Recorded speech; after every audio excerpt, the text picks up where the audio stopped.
10일 김어준의 유튜브 방송에 출연했던 장인수 기자는 이재명 대통령의 최측근인 정부 고위 관계자가 다수의 고위 검사들에게 공소 취소해달라라는 메시지를 전달했다고 폭로했습니다. 덧붙여 이를 들은 검찰은 이재명 정부가 우리랑 거래하고 싶어 하는구나 라고 생각할 것이라고 주장했습니다. 이재명 대통령의 재판을 지우기 위한 공소 취소를 위해 대통령의 핵심 실세가 직접 움직였다는 것입니다.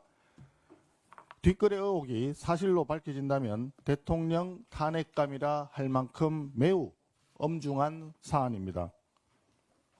여기에서 중요한 것은 뒷거래설에 앞서 이재명 정부 고위 관계자가 검찰에 공소 취소 외압을 가했다라고 하는 것은 사실로 전제하고 발언이 있었다는 점입니다.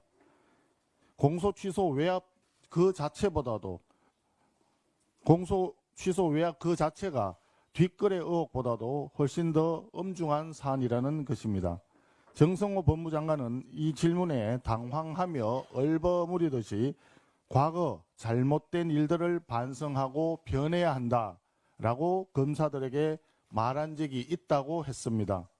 대장동 사건에 대한 항소 포기와 관련해서 신중하게 판단하라고 했던 말과 비슷한 맥락의 외압성 발언을 스스로 자백한 것입니다.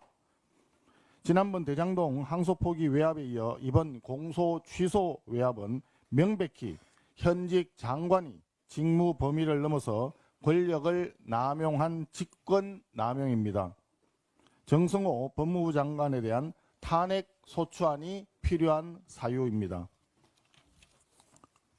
어제 새벽 0시부로 사법파괴 3대 악법이 시행되자마자 고발과 재판 소원의 남발로 인한 사법 시스템 마비가 고속도로를 질주하듯 빠르게 현실화되기 시작했습니다. 더불어민주당 양문석 전 의원은 국민들의 공분을 산 대출 사기죄로 의원직을 상실하자마자 뻔뻔하게 사심제 재판 소원을 하겠다고 나섰습니다. 사법개혁의 명분을 내세워 일방적으로 처리한 그날 한낱 대출 사기범에게 희망을 주는 파렴치범 희망고문법으로 전락한 것입니다. 한편 법 왜곡죄 1호 고발 대상은 조희대 대법원장이 되었습니다. 이재명 대통령의 공직선거법 위반 파기환송 판결 때문이라고 합니다.